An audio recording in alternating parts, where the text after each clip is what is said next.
Bem-vindos a mais um vídeo do Combo Infinito, eu sou Ariel e hoje nós vamos falar com Rod Fergusson da Microsoft, o pai de Gears of War. Sim, aqui é Lepitecos, você já deve me conhecer ou não? Por que você não inventou um nome? Porque só você tá aparecendo. Por que você não inventou o nome do Gears of War? Cara. Alep Phoenix.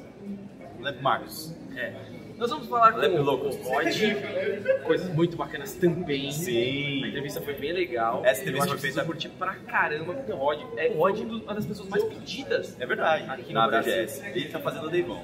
E a entrevista foi feita pelo Felipe, que também tá mandando muito bem nos English. Ele tá aqui atrás. Vem, aparece. Liga. Dá um oi aqui pra galera. Oi! Agora fala pra galera assim, vamos pra entrevista. Confira a entrevista, vai estar da hora pra caramba. E aí, pessoal, estamos aqui com Rod Fergusson, o pai de Gears of War, um grande nome da indústria de games. Vamos fazer umas perguntas a eles aí sobre o que tem no futuro da franquia. So Rod, we're here at Gears 5. Yes. What was the main idea when, after 3 games, you switched the main character to JD Phoenix? What was the main idea with it? What's the goal that you had in mind? In Gears 4, it was really about we wanted to have a fresh start. You know, we wanted characters that were young enough that they could transform through their journey. You know, and when you look at Gears 1, 2, and 3, Marcus was probably in his mid-40s, and his personality was kind of set, and he already had his view of the world. And we wanted to have characters that could transform through their experiences. So as we did more and more stories, the characters could change based on what happened to them. And so we wanted them to be young enough to change, but old enough to be able to be part of the war. So we ended up in the early 20s, and that's why we had decided to go with the children of the next generation of the main characters. So that's how we got to JD. Change is a big word with the Gears of War franchise, especially when in Gears 5 apparently Kate's going to be the main character. Right. So is that something that we're going to see in the next games or in the future of the franchise, the changes in main characters along each game, or something that each story is going to tell? Yeah, I don't think that we haven't said that's a rule we're going to have where every game is a different character. It was just that when we did Gears 4, it was really about Kate's story about trying to save her mom. And then as we thought and planned out the story for Gears of War 5, we realized that it was going to be much more impactful if you actually had that story as Kate. Then if you were JD watching it happen to Kate, it wouldn't be as meaningful. So we wanted to change the story and really tell it from who the main hero actually, or the main protagonist actually is, which is Kate. So that's why it was just an organic decision that came out of the story. Is Gears 5 the most dramatic game in the franchise yet? Oh, is it the most dramatic? I think our trailer certainly speaks to the idea that, because the story in Gears 5 is really a 2-part story. The first part is really about the war coming back to Será, so going back to more, Gears 4 was 3 people lost in the woods finding the new threat. So in Gears 5, we're bringing the war back to Será. But at the same time, we're also going on this personal journey of Kate's to discover what her family ties are to the Locust.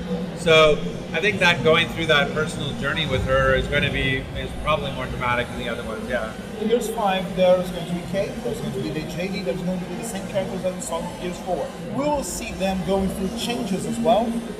I think if you look at what happened in the trailer we showed at E3, where JD is physically changed and emotionally changed, I think you see that with Kate and JD fighting in the trailer. I think you see that the story in Gears 5 is going to test the squad somewhat in terms of being able to stay together and not fight and make sure they stay together in terms of their goals of the story. So I think it'll add a lot of really interesting tension between the 3 members, between Del, JD, and Kate, that I think will be fun to explore in 5. Also, besides the characters, we also like the guns in Gears 5, in Gears of War. They are also the secondary protagonists of the story.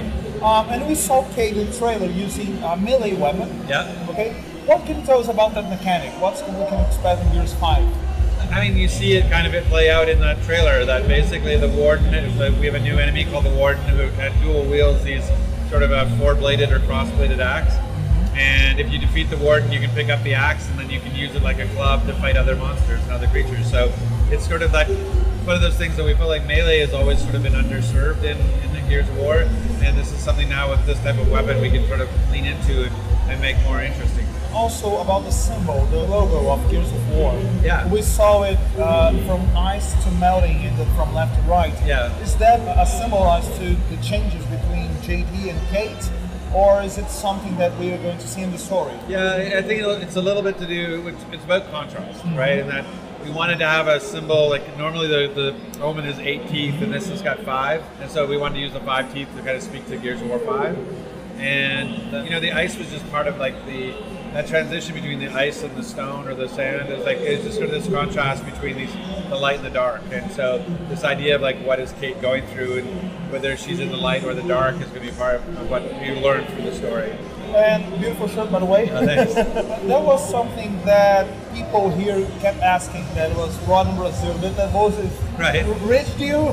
Did the campaign work? Yes, it did. Absolutely. Yeah. I mean, that was something I think they started in 2016 with Rod in Brazil. And it's just like Brazilian fans are so passionate and such a strong community here around Gears. And just to hear that, the outpouring of like I wanted to come down and meet everybody and say hi and sort of and respect the fact that people were so interested in having me come down and talk with them. So it's been great. We had an amazing fan fest last night. We had a Gears of War wedding, which was crazy and awesome. And so it's just been a really good time. So I saw a tweet of you today about the 2 years that Gears 4 has been launched. Right. Do you think that in this 2-year run, did the Gears 4 did what it was made to do? Did you think that it passed on the message that the franchise is still alive and going? Yeah, I think Gears 4 has done what it wanted to do. Like when you look at, back in the day in like 2006 when we were shipping originally, you would ship a game and then it would kind of die off and then you'd just go do the next one and whatever. And so one of the things I like about 4 is that the fact that Gears of War 4 has had such a longer tail, a longer sustain for players, and the fact that a couple of weeks ago we had our biggest eSport event, at San Diego 2 years after launch. So the fact that eSports is very vibrant and that the game is still vibrant is great, and I feel like it established a foundation for the coalition to build on top of. So now with Gears of War 5, we can go and do a bunch of new stuff that we wouldn't have done in 4 because we were trying to prove ourselves. But now that we've proven ourselves, we feel more confident that we can go and we can actually start messing with interesting mechanics and ways of telling the story and things that we wouldn't have done before. Okay. Thank you, Rod, for the interview. Okay? Thank you. Essa foi a entrevista com o Rod Fergusson. Eu também gostei muito da entrevista. Inclusive, o Felipe, ele adicionou perguntas. Eu mandei uma listinha pra ele. Ele novamente me desobedeceu. Que bom que ele desobedeceu. Ele colocou boas perguntas, inclusive. E ele conseguiu tirar algumas coisinhas de Gears of War 5, Gears 5, né? Que é o nome do novo jogo aí. Eu tô bem ansioso pra esse game. Eu tenho certeza que vocês curtiram essa entrevista, mas agora vocês devem... Mas agora vocês devem se inscrever no canal, habilitar a notificação e deixar esse joinha, além de comentar na paz da Ken. A paz do Senhor grandemente. Você tá lembrando o nome da galera mesmo se olhar, cara? Você é foda. Um abraço, valeu. Até o próximo vídeo, confira.